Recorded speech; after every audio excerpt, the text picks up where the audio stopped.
Looking back now, I realize how naive I was in 2017. I thought I knew what exhaustion felt like. I thought I understood stress. I was 21, a psychology major pushing through my senior thesis while juggling shifts at a coffee shop on Capitol Hill, and fielding constant calls from my parents about graduate school applications. My friends like to joke that I lived on caffeine and guilt. But the truth was, I had been burning at both ends for so long, I didn't even notice anymore. That November, right when storm season was in full swing, my dad's old friend, Ethan Whitaker, offered me a lifeline. Ethan was the kind of man who collected hobbies: rock climbing, trail running, you name it. He was planning a week-long hiking trip in the Cascades and said I could stay at his place while he was gone. "It's peaceful out there," he said over the phone. "Quiet. You'll finally get some rest." At the time, that sounded like heaven. My apartment was a shoebox with paper-thin walls. Peace wasn't something I got much of. Ethan's rental on Maplewood Drive felt like a gift. When I pulled into the driveway, the house looked like something out of a home magazine. Craftsman style, freshly painted, big windows facing the street. Inside, though, it was oddly bare. No photos, no clutter, no books left on shelves. Just clean wood floors, a modern sofa, and a kitchen with shining countertops and the hum of something faint in the background. That hum turned out to be his security system. Ethan was one of those tech guys who trusted cameras more than locks. Every room had one. Tiny black domes in the corners, with a panel upstairs showing live feeds. "It'll make you feel safer," he said, smiling, when he handed me the keys. "This neighborhood's fine, but hey, you never know." I laughed at Offix first. "It feels more like Big Brother than a vacation house," I told him, and he chuckled. But later that first night, sitting alone, with rain hammering the windows, I caught myself staring at the screens too long. Every creak in the house had me glancing up, checking the feed. I remember standing in the kitchen making tea around 1:05 a.m. Thunder rolled in the distance when I noticed the back porch door cracked open, just a sliver, enough to let in the storm. My stomach dropped. I was sure I had locked it when I came in. I pulled it shut, twisted the deadbolt twice, and told myself it was the wind. I didn't sleep much. Every time I closed my eyes, I heard the storm pressing against the walls and the memory of that open door echoing in my mind. By the third night, I was already on edge, and that's when things started to unravel. The rain that night felt heavier than usual, like buckets being dumped from the sky. The gutters rattled and the big pine in the backyard groaned against the wind. I had been sketching upstairs, half-hearted doodles in my notebook, when the power flickered. Just for a second, but enough to make me stop breathing. When it came back on, I found myself staring at the monitor panel. All the rooms were empty, living room, kitchen, hallways, until I noticed something small. The hallway closet door, the one that I had passed earlier, was ajar. I distinctly remember shutting it. I leaned closer to the screen, my pen sliding off the desk, unnoticed. For a moment, I tried to convince myself it was just the draft from the storm. Then, the camera flickered. The feed glitched for less than a second, but when it came back, a shadow had shifted. Someone was there. A tall figure stepped into the hall, moving slow, almost deliberate. My chest tightened as the figure lifted its head and stared directly into the lens. Not around the room, not at the door, straight at the camera, like they knew I was watching. I don't remember breathing. I don't even remember moving, only the sound of my elbow hitting the desk and knocking a stapler to the floor with a clang. On the monitor, the figure's head snapped toward the sound, then the creak started.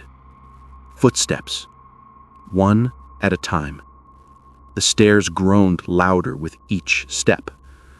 "Don't freeze," I whispered to myself. "Move, Emily, move." I grabbed my phone, fingers slipping on the screen, but the call screen kept blinking away under my sweaty touch. The footsteps grew louder, closer. Desperate, I shoved the window open, rain blowing straight into my face. The shingles outside glistened, slick and black under the lightning. I didn't think. I climbed out barefoot, sliding on my knees, nails scraping the roof as thunder cracked overhead. The figure steps reached the top of the stairs just as I leapt. Pain shot up my legs when I hit the muddy ground, but I forced myself to run, screaming into the storm, soaked and shaking.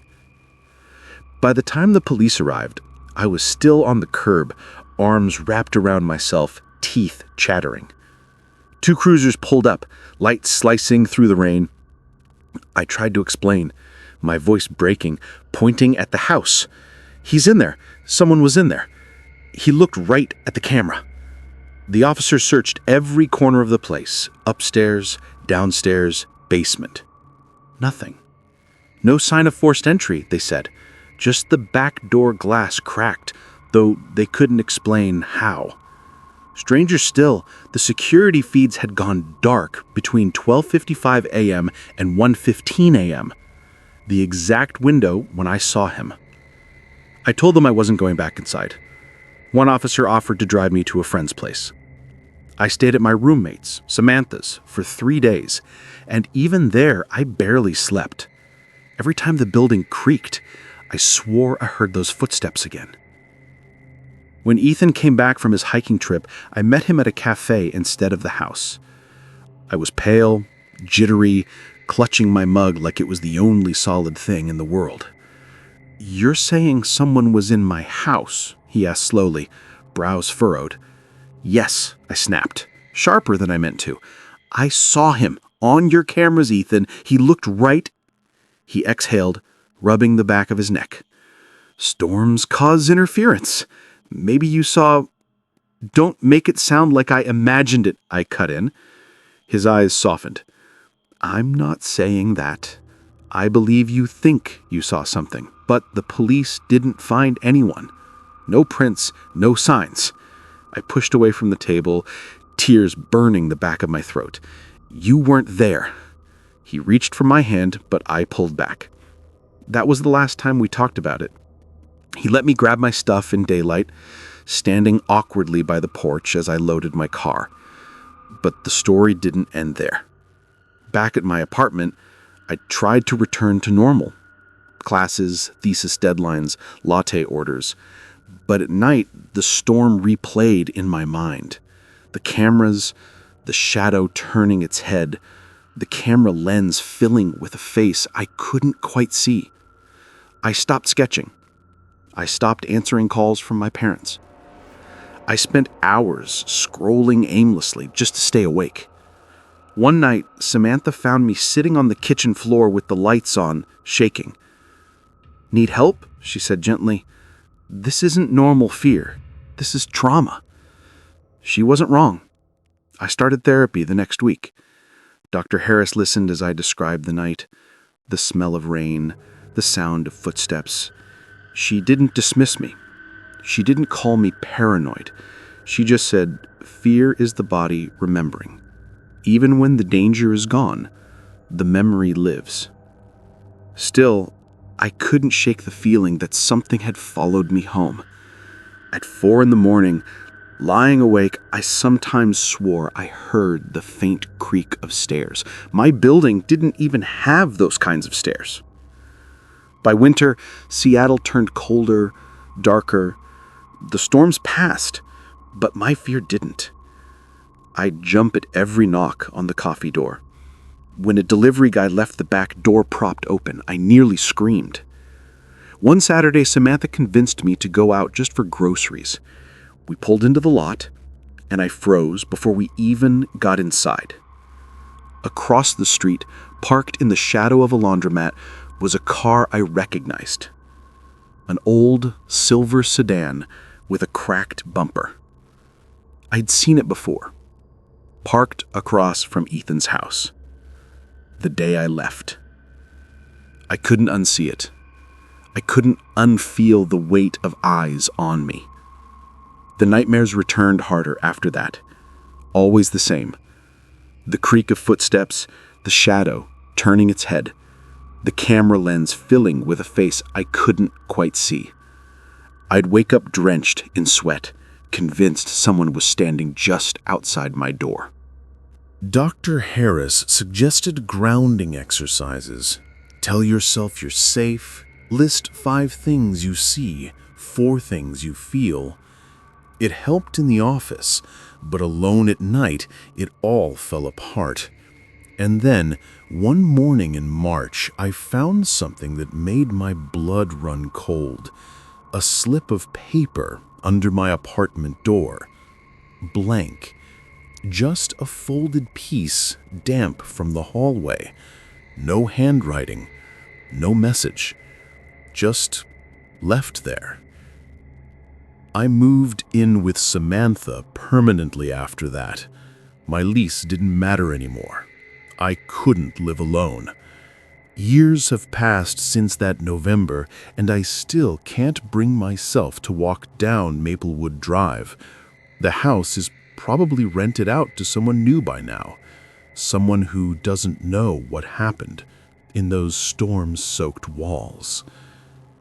I tell myself the intruder was real, that it wasn't a trick of the storm, stress, or my unraveling mind. The cameras went dark, the door was open, the footsteps were real. And yet the hardest part is not knowing if he was ever.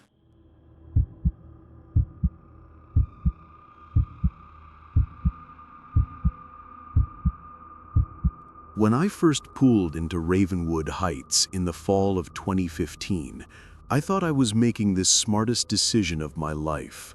Cleveland had chewed me up and spit me out. A failed internship at a design agency that I thought would set me on track. A breakup that left me with half my stuff in boxes and a bank account that looked like a bad joke. I needed out. I needed air that didn't taste like regret. That's when Ryan called. He'd been my best friend since we were kids, and we'd always talked about living together once life settled down. His pitch was simple. There's this rental in Ravenwood Heights, 2 bedrooms, dirt cheap. Landlord doesn't ask questions. Come with me, man. We'll start over. I didn't think too hard about it. I packed up, said goodbye to the city, and 2 weeks later I was hauling boxes into a weathered house on Hawthorne Lane. The place leaned a little, the paint was chipped, and the gutters sagged under the weight of last year's leaves, but it had a porch that looked out over the street. That alone felt like a promise of escape.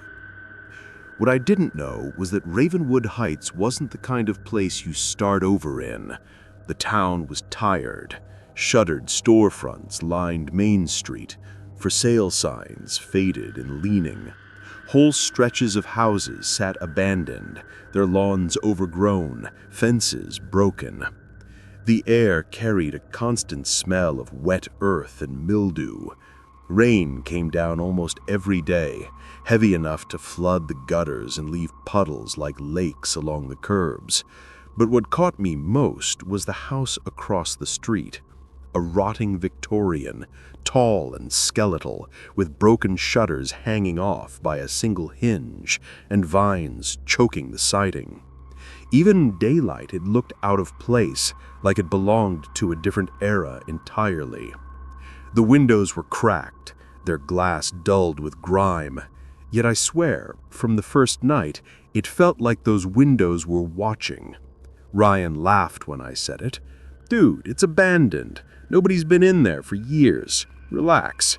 But he didn't sound all that convinced. That night, the storm rolled in. Thunder cracked so hard our windows rattled. While unpacking dishes in the kitchen, I glanced toward the Victorian. My stomach dropped. Behind the fractured upstairs window, a shadow moved. Slow, steady, deliberate. Not me. "Ryan?" I hissed, motioning him over. He leaned close, squinting into the storm. "There's no way," he muttered, but the crease in his forehead told me he saw it too. That was the first night I started to wonder if I'd traded one nightmare for another. The next morning, the storm had eased into a misty drizzle. The street was quiet, the kind of silence heavier than noise. While Ryan drove into town for groceries, I sat on the porch with a mug of stale coffee, watching the Victorian. That's when our neighbor walked up.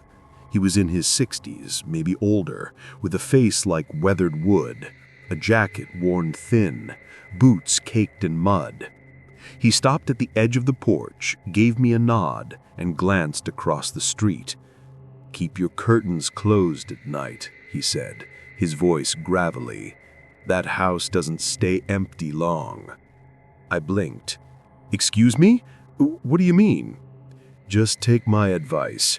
Don't stare too long. Folk that do usually regret it." And with that, he shuffled down the street, muttering to himself. When Ryan came back, I told him what the man said. He laughed, dropping the grocery bags onto the counter. "Classic small-town scare tactic," he said, but it didn't feel like a story. The way the man looked at that house, like he was remembering something he wished he could forget, sat heavy on me. That night, the storm came back worse than before. Rain hammered the roof. Wind whistled through the cracks in the windows.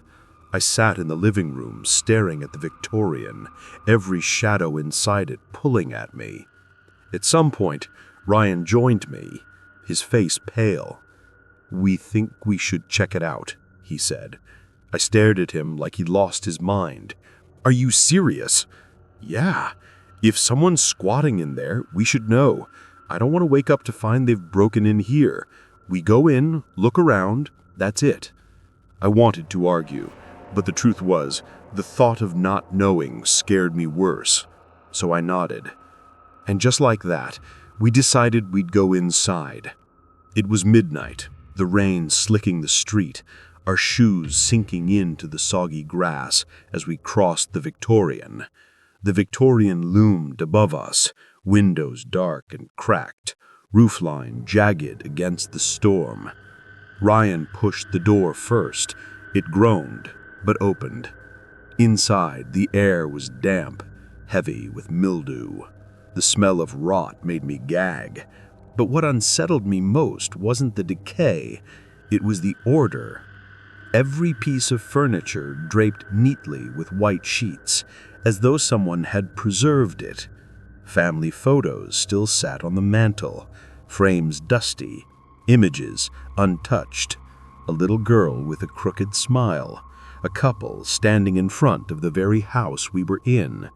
The place looked waiting.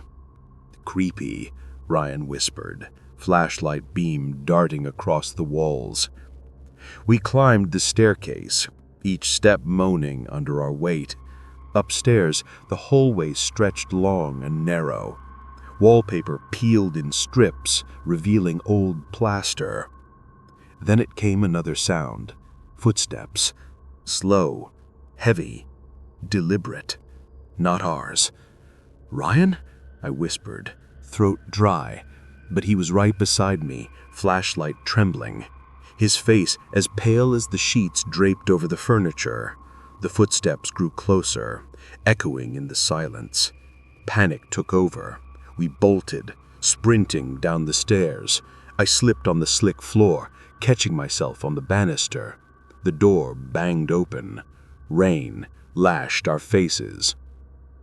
When we reached our porch, I turned back, gasping. Lightning split the sky, illuminating the Victorian. For just a second, in the upstairs window, I saw them. Two faces, pale, still, staring.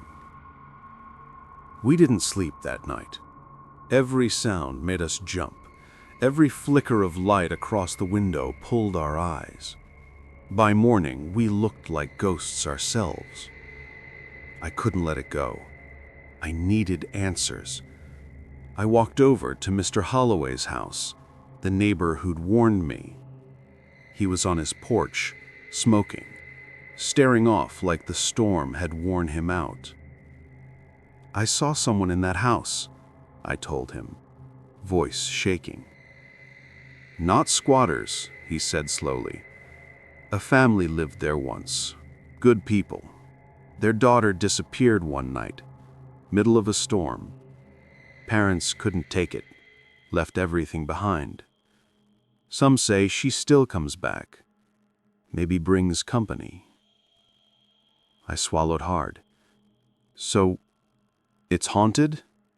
He shrugged. "It doesn't stay empty long. Doesn't matter who, doesn't matter why. People see things, people leave. You'd be smart to do the same." When I went back, Ryan was already packing. Neither of us needed convincing. By the end of the week, we were gone, moving states away into a small apartment with walls too thin and neighbors too loud. But I didn't care. Anything was better than Ravenwood Heights. Still, the memory followed me. Sometimes when storms roll over our new place, I hear them again. Footsteps on stairs, steady and heavy. Flashes of lightning reveal faces in the glass. Ryan won't talk about it. If I bring it up, he changes the subject. Some things don't get lighter when you share them. But I can't shake the thought that what we saw wasn't ours to see. Some houses hold on to their stories, and if you step too far inside, you become part of them. Not every place is meant to be understood. Not every mystery deserves our curiosity. Some doors stay closed for a reason. And sometimes, the bravest thing you can do is respect the warning. Whether that's in houses, in people, or in memories, not all answers bring peace.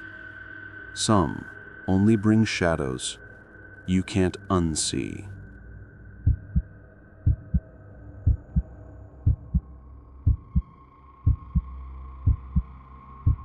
It was December 2013, and winter that year hit harder than I'd ever felt.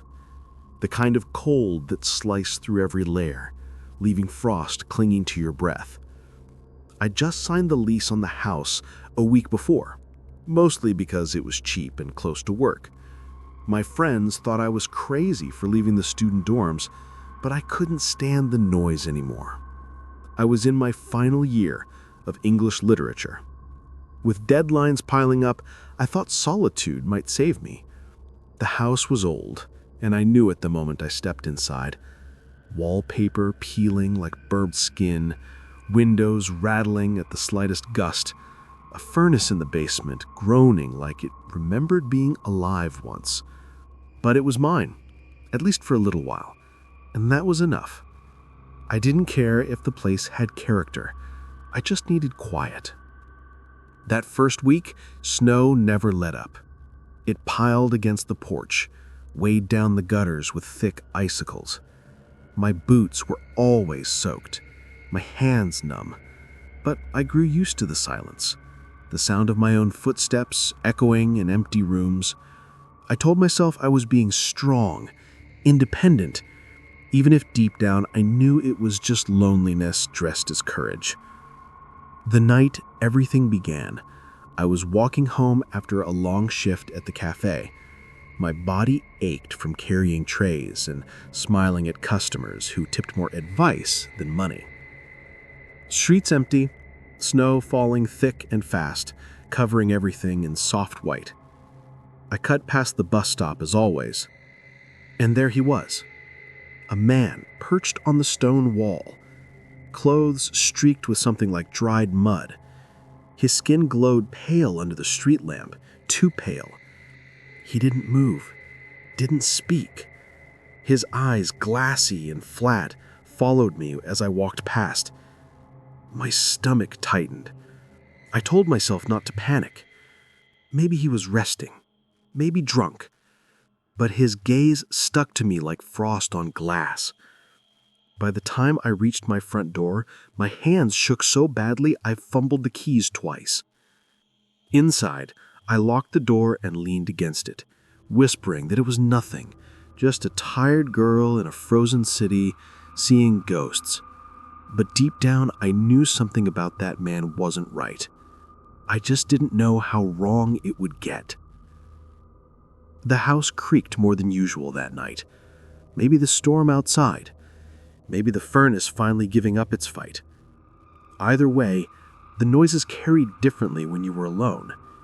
I dropped my coat, turned the radiator up, and curled in front of it.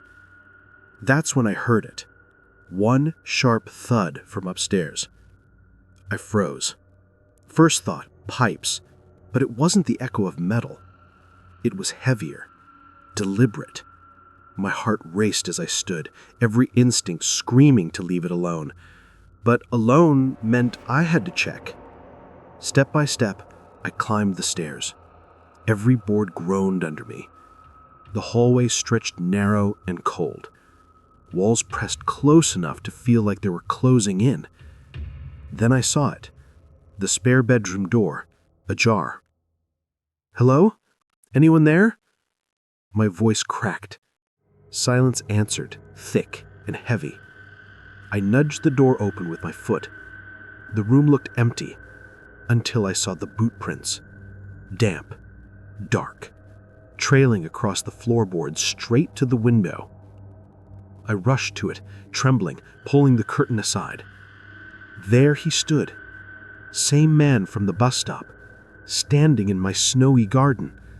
Clothes loose, skin pale, eyes locked on mine through the glass. He didn't move, didn't blink. I stumbled back, fumbling for my phone. I hit call, put it on speaker. "I think someone's watching me," I whispered, voice breaking.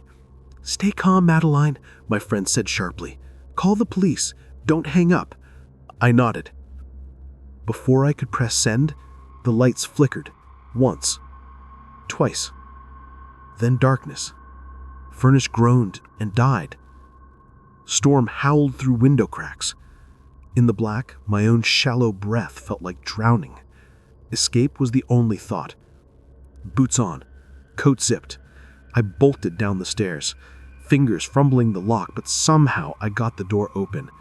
Snow slammed my face, biting every inch of skin. I didn't look back. I ran barefoot inside the boots, icy ground tearing at my toes. Wind cut through me, but I ran. Past houses, down the street. Finally, neon from a convenience store glowed through the storm. I collapsed inside, shivering against the counter. Clerk's eyes went wide. "What happened?" he asked. Words tumbled out. "Someone at my house, watching. Please call the police." He didn't hesitate. Minutes stretched like hours until blue lights flashed outside. 2 officers questioned me as I tried to catch my breath. They drove me back to the house, though I begged them not to. I stayed in the car while they searched. Radio crackling, snow falling harder. I stared at the door, half expecting him to step out. The back door was forced, one officer said. Footprints through kitchen and up the stairs. But no one was there. Now, no one. Those words didn't comfort me. They meant he had been inside, and now he was gone. I didn't sleep that night, or the next. Every creak sounded like footsteps, every wind gust a breath. Police scared him off? Maybe. But the image of him in the snow, silent, still, unblinking, never left me. When I returned a week later to gather my things, Emma came with me. Even then, I kept glancing over my shoulder. The house felt wrong, colder, like it held the memory of him. Boot prints gone, cleaned, but faint outlines still haunted the floorboards. Emma joked to lighten the mood, but nothing reached me. Last box in her car, door locked. I broke the lease. Deposit didn't matter. I just wanted out. For months, I jumped at shadows, panicked at flickers of light, avoided bus stops, avoided anyone who might watch. And sometimes in the quiet of night, I'd glance at the window, expecting him, waiting. Not random, not accidental. Years have passed. Memory hasn't softened. Police never found him. No name, no trace. Just a report filed away, unsolved trespasser. But it was more than trespassing. It was violation. A reminder that safety is fragile. Now, storms make me check locks 3 times. I never rent 2 quiet places. I never ignore my gut. That's the biggest change. Back then, I saw him at the bus stop and doubted myself. Now, I trust the instinct. Because maybe he wasn't looking for me. Maybe he was looking for anyone. But I'll never forget those eyes. Like the house wasn't the choice. It was me. Fear isn't weakness. Sometimes it's your body warning before your mind catches up. Courage isn't standing still. Sometimes courage is running barefoot into snow because something inside tells you it's the only way to survive.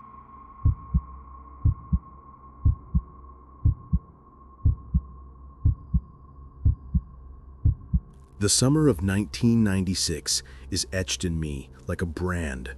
I was 15, restless, angry, and still stumbling through the haze of losing my older brother. A year earlier, a car accident had ripped him from my life in an instant, and nothing had been the same since. My father worked nights at the mill and barely spoke at dinner. My mother dulled herself with pills, sitting on the couch like a ghost. Home was no longer home. It had become a place where doors slammed, silence stretched, and grief clung to every corner. Behind our backyard fence stood the house we called the Old Gray House. It had been empty as long as I could remember. Its paint faded into a sickly gray, shutters hanging crooked like broken wings, and the roof sagging as if ready to collapse. Kids in the neighborhood told stories, witches, drifters, ghosts, but no one ever went inside. I wasn't supposed to care, but at night, I couldn't ignore it. A low, steady hum hummed through the walls. There was no electricity there, everyone knew that, but the sound returned every night under the quiet, vibrating my skull. I whispered to myself, "There's no power there. There can't be." Repeating it didn't help. The only one who believed me was my best friend, Logan Pierce. Everyone called him Pike. Loud, reckless, loyal. One July afternoon, fan clattering against the window, I confessed how bad it had gotten. "You still hear it?" he asked, leaning back on my bed. "Every night," I said. "It's like it's calling me." He raised an eyebrow, half daring, half worried. "We've been talking about it for months. You want answers? We go tonight. Flashlights, camera, the works. If we don't, you'll never stop hearing it." I wanted to say no. I wanted safety, smallness, but somehow my voice said, "Okay." We climbed the fence that night at 9:53 p.m. I remember because my watch glowed in the dark like it was guiding me into another world. The weeds reached our knees, damp with dew. I carried my father's heavy maglite. Pike clutched his cousin's camcorder like a talisman. The air smelled of mildew and rust. Distant dog bark cut the silence. The back door was warped but unlocked. Hinges screamed as we pushed it open. Inside, abandoned house perfection. Broken chairs, peeling wallpaper, ceilings stained by years of leaks. Dust swirled like ash under my flashlight. I almost laughed in relief. "See? Nothing." But Pike froze. His light caught something in the kitchen. 2 metal dog bowls, one empty, the other filled with fresh-looking kibble, smelling faintly of meat.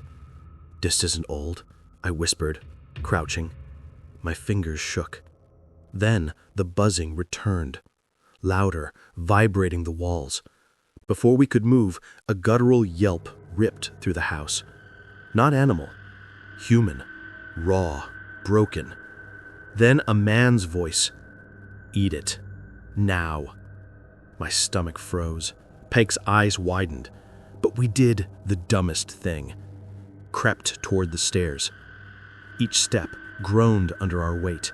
The buzzing pressed harder, the higher we climbed, vibrating in my teeth. At the end of the narrow hallway, a sliver of light spilled through a cracked door. I pushed it open. 3 people knelt on the floor, heads bowed low. Thick collars wrapped their necks, nailed to the boards. Hair matted, skin mottled with bruises, on all fours, trembling. One lifted her face, eyes glassy with tears. "Help us," she whispered. Standing over them, a gaunt man in filthy clothes, jaw sharp as bone, a crackling stun gun in hand. His eyes met mine, cold, furious. "Run!" Pike shouted. The man lunged, jamming the stun gun into Pike's ribs. He convulsed, screams strangled. I couldn't move. The buzzing roared like a hive. Fear pinned me.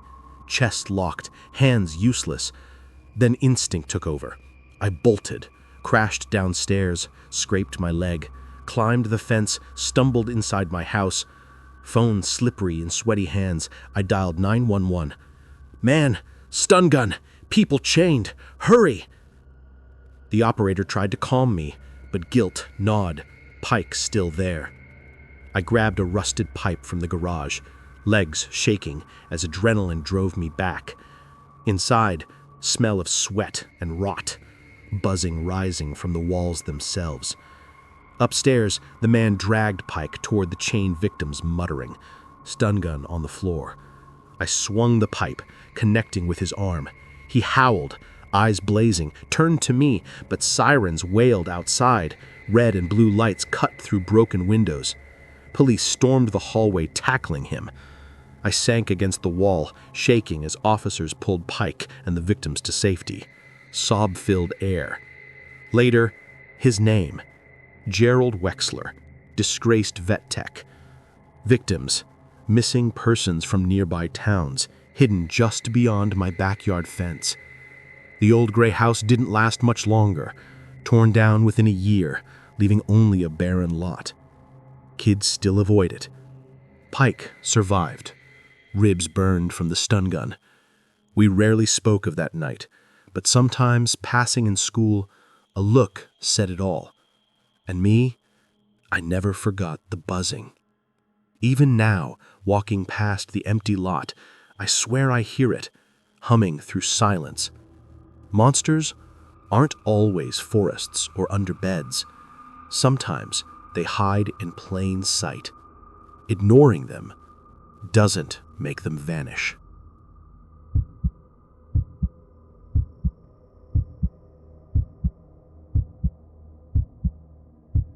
I was 25 when I moved into the Blue House on Maplewood Lane in Houston. It was spring of 2016, and the air carried that restless warmth that hinted summer wasn't far behind. I was in graduate school for journalism, buried under assignments, working part-time at a small bookstore that barely covered groceries, and living with the constant hum of student debt in the back of my mind. When the rental came up, cheap, split 4 ways, it felt like a small victory. The house seemed welcoming, wide porch, shaded by an old oak, creaky hardwood floors, faintly smelling of polish, enough space for 4 graduate students to feel like adults, at least on paper. My roommates were all women from the program. Leela, sweet but absent-minded, Tara, quiet and reserved, and Maya, who seemed friendly at first but quickly revealed a storm I hadn't anticipated. Maya had a way of speaking like a blade wrapped in silk. The first fights were over dishes left in the sink, laundry forgotten, noise when she wanted silence. "Maybe journalism isn't your thing, Alex. You never finish what you start," she said once. I laughed, tried to brush it off, but later I cried quietly into my pillow. I tried to win her over, swapped chores, bought extra groceries, invited her to study. Nothing softened her. It wasn't just me. I became her favorite target. The others noticed, but stayed silent, probably because they didn't want to be next. Still, the house gave me something. Space. I could sit on the porch with my notebook, scribble story ideas, and pretend the world was bigger than Maplewood Lane. I told myself I could outlast Maya. Graduate school was temporary. People like her didn't matter in the long run. I wanted to believe it. Then Evan appeared. The weekend my roommates left for a trip, I stayed behind. I claimed too much work, but I needed the quiet. When they left, laughter spilling into the driveway, I felt relief. The house was mine for a moment. I spent Saturday barefoot on the porch, reading, sipping tea, finally breathing. But around 6:45 p.m., there was a knock at the door, loud, insistent. Expecting the landlord or a delivery, I opened it. Instead, Evan stood there, Maya's boyfriend. Too loud, too sure of himself, smirked like he owned the place. "Didn't expect me," he said. "Maya's not here," I said. "That's fine. I'm here for you." He pulled out his phone, showing pictures of me in my bedroom, taken through the thin curtains. My room, my sanctuary, violated. My hands shook. "Get out, Evan." He stepped closer, smirking. "Really think she'll believe you?" he said. Something snapped. I shoved him, slammed the door, locked it, and slid to the floor, phone in hand. I called Maya, straight to voicemail. That night, I barely slept. Every creak felt like him returning, shadows heavier, darker. By morning, the nightmare worsened. The photos were in our group chat. Maya came home furious, voice sharp enough to cut air. "You think you're clever trying to steal Evan? Pathetic, Alex." "I didn't send those." "He took them without—" "Save it," she snapped. Leela and Tara stood by, awkward, silent. I went to my room and broke down. Every instant screamed, "Run, pack, leave Maplewood behind." But another voice told me, "Stay, fight." That night I texted Evan, agreeing to meet at a cafe near campus. He thought he'd won. Recording app running, I pushed him. "Why? Why me?" He laughed, actually laughed, sipping coffee. "Maya wanted you gone, dead weight. Fastest way? I'm helping her out." Those words became my weapon. Every arrogant syllable caught on my phone. Back at the house, I sent the recording, not only to Leela and Tara, but to Maya's parents, classmates, and her internship supervisor. By the next day, Maya's mask cracked. She screamed, fury uncontained, but couldn't deny the evidence. Her internship pulled, Evan dumped, reputation sinking. Finally, her words bounced off me. Leela and Tara apologized, muttering regret. I packed my things, and walking out of Maplewood Lane for the last time, I didn't look back. The porch that once felt like freedom now felt like a stage where someone else had scripted my humiliation. I wasn't the same Alex that moved in months before. I had truth, evidence, and a voice. A studio apartment across town, small, mine. No roommates, no knives disguised as compliments, no boyfriends lurking. At night, I wrote stories by the window, camera beside me. Sometimes in quiet hours, the memory returned. Evan's smirk, Maya's laughter, that knock at the door. But it wasn't weakness to remember. It was armor. Trust can crumble in a second. Safety is fragile. Standing up for yourself, even when your voice shakes, is the first step towards freedom. And once you find that strength, no one can take it away.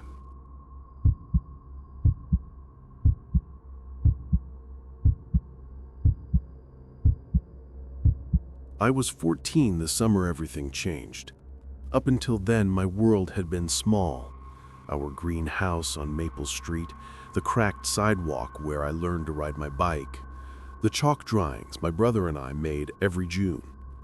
I thought that house was permanent. My parents had bought it before I was born, and every memory seemed tied to its walls. But permanence is fragile. One evening, my dad came home with a pinched expression. My mom's face told me before his. The company was cutting hours. He hadn't been fired yet, but bills were stacking higher every month. The house, with its mortgage and upkeep, became too heavy. We were moving to a smaller place across town. My younger brother, Owen, was 11. He didn't understand the numbers, only what they meant. No more treehouse, no secret paths through the woods, no late-night games of flashlight tag. Owen asked questions my parents couldn't answer. Are we taking the treehouse? What about the chalk? I shrugged, pretending it didn't gut me too. Even before the move, something darker settled that summer. It lived next door. The Bennett family's squat gray house was an eyesore. Blinds always closed, father rarely seen, mother, if she existed, invisible. Their two sons, Eli and Noah, carried themselves like shadows that didn't belong. Eli was 16, tall with a smirk that felt like judgment. Noah was my age, but harder around the edges, eyes sharp beyond reason. They never played with neighborhood kids. People whispered about them, but no one knew for sure.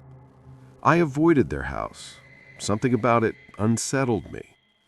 That changed one humid June evening when Eli appeared at our fence. "Want to hang out?" he said, leaning casually. "We're heading to the creek. Should be fun." Owen's eyes lit up. I hesitated, but followed. For a moment, it felt normal. Fireflies danced as we walked toward the creek. But then Eli unzipped the duffel he carried. Inside weren't toys or BB guns. Real pistols, heavy and black, glinting in the sun. Owen froze, clutching my arm. "We don't want any part of that," I stammered. Eli grinned. He fired a pistol into the rusted can. The sound cracked the air. Birds scattered. "Don't worry, we don't miss," he sneered. He and Noah laughed, taking turns firing into the woods. I stepped back, murmuring excuses. Eli's grin darkened. He raised the pistol slightly, eyes fixed on me. "If you tell anyone," he whispered, "you won't see 15. Got it?" That night, I didn't eat. Every creak made me flinch. Past midnight, a flashlight beam flickered across my wall. Eli stood there, fingers in the shape of a gun, pointing straight at me. I slammed the curtain shut, heart hammering. I wanted to tell my parents, but the threat pinned me down. What if he followed through? What if Owen got hurt? The harassment grew. BB pellets scattered on our porch. One day a dead crow lay on the back step, wings twisted, eyes glazed. I buried it in the woods, hands shaking. Another night a rock shattered the living room window. Dad rushed outside. Street was empty. I knew better. I glimpsed Noah melting into the shadows, Eli lingering behind, pistol raised in silent warning. Owen crawled into my bed. "They hate us," he whispered. "They're trying to hurt us." I wrapped my arm around him, fear clawing at my throat. I wanted to promise safety, but couldn't. By late July, the moving truck arrived, our house stripped bare. I should have felt relief. Distance meant safety, but guilt gnawed. Owen leaned against my shoulder. "We're safe now, right?" he asked. I nodded, forcing confidence I didn't feel. "Yeah, Owen, we're safe." Even in our new home, silence felt fragile. No flashlight beams, no rocks against siding, yet the memory lingered. Eli's grin, the pistol glinting in the dark, Noah's face in the window. Safety was fragile, like glass ready to shatter. Years later, I still dream of that summer. The creak, the gunshots, the weight of the bullet in Owen's hand. Monsters like that don't vanish. They linger in the corners of your mind, reminding you of nights you stayed silent. Silence may feel like protection, but it's a prison. Courage isn't always fighting back. Sometimes it's speaking the truth, even when your voice shakes.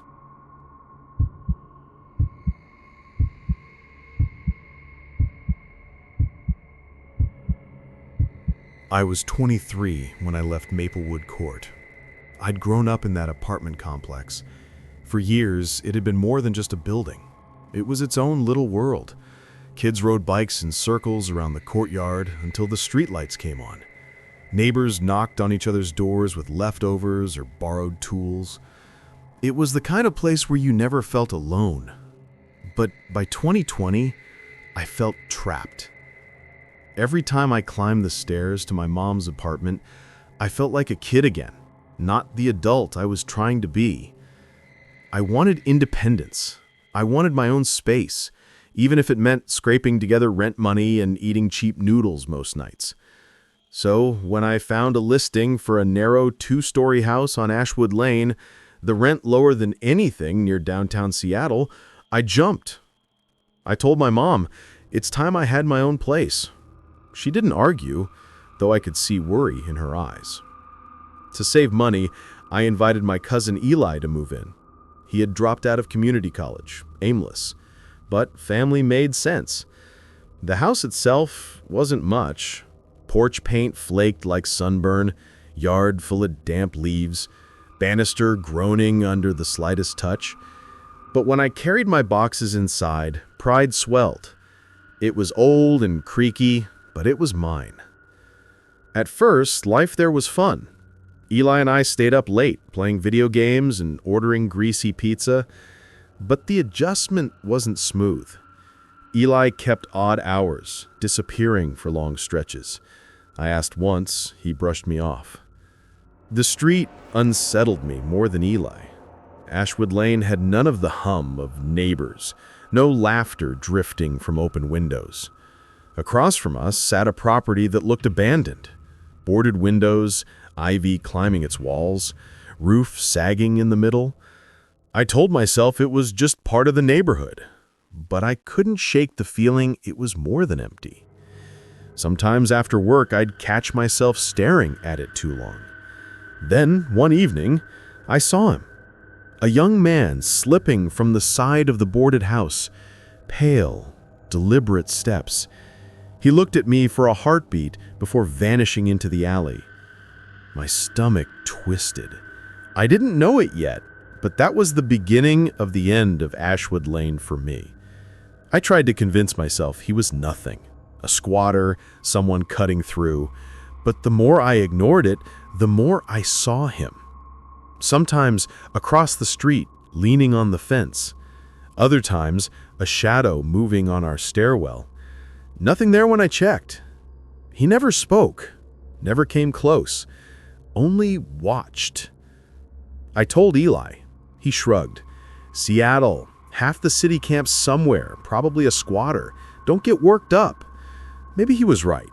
Maybe I imagined it. But then came the night that ended it.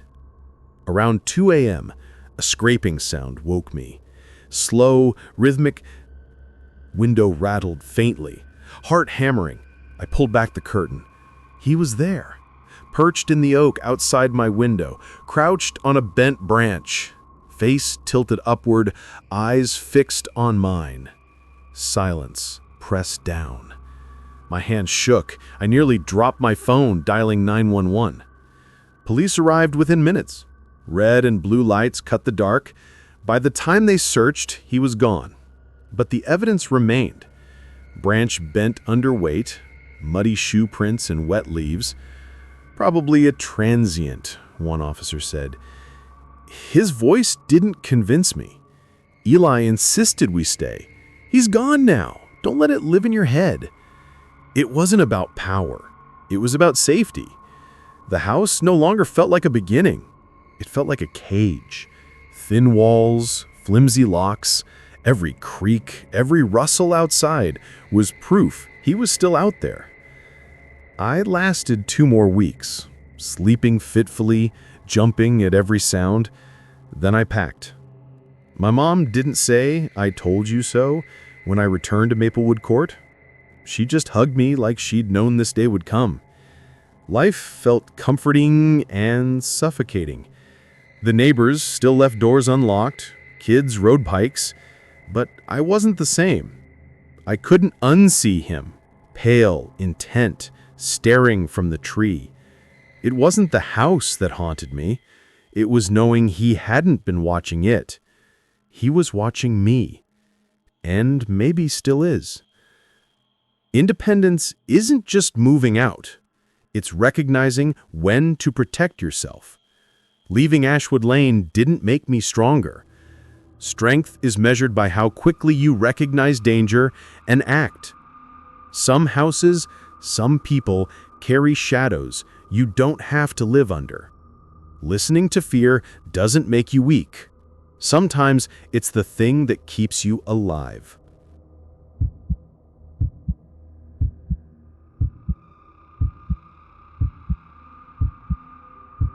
I never gave much thought to house sitting before that autumn. At 20, all I cared was about passing classes, scraping together money for textbooks, and maybe catching a full night's sleep. I was a junior at Lake Shore College in northern Pennsylvania, and the semester was already overwhelming. Philosophy had sounded exciting when I signed up. Ideas, arguments, perspectives, opening doors, I thought. The reality was long essays shredded by professors and exams that left me questioning everything I knew. Add a roommate who thought midnight karaoke was essential, and I was on edge. That's when the flyer caught my eye. It was pinned to the Student Center board amidst ads for piano lessons and rides home for Thanksgiving. Sitter needed, Pine Ridge, weekend only, good pay. My eyes stuck there. I tore off the number strip and called. A woman named Denise answered, calm and welcoming. She and her husband needed someone to watch their house while they attended a wedding in Vermont, just 30 minutes away. She asked if I was comfortable alone for a weekend. Paradise, I thought. I agreed. That Friday evening, I drove out in my battered Corolla. City hum gave way to quiet country roads lined with gold and crimson leaves. The sun dipped behind the hills as I arrived at the Merrick residence. The house was pale green with wide windows glowing in the dusk. A wraparound porch circled the front, the kind you'd expect in a postcard. Denise smelled faintly of vanilla. Her husband, Thomas, shook my hand firmly. They gave me the tour.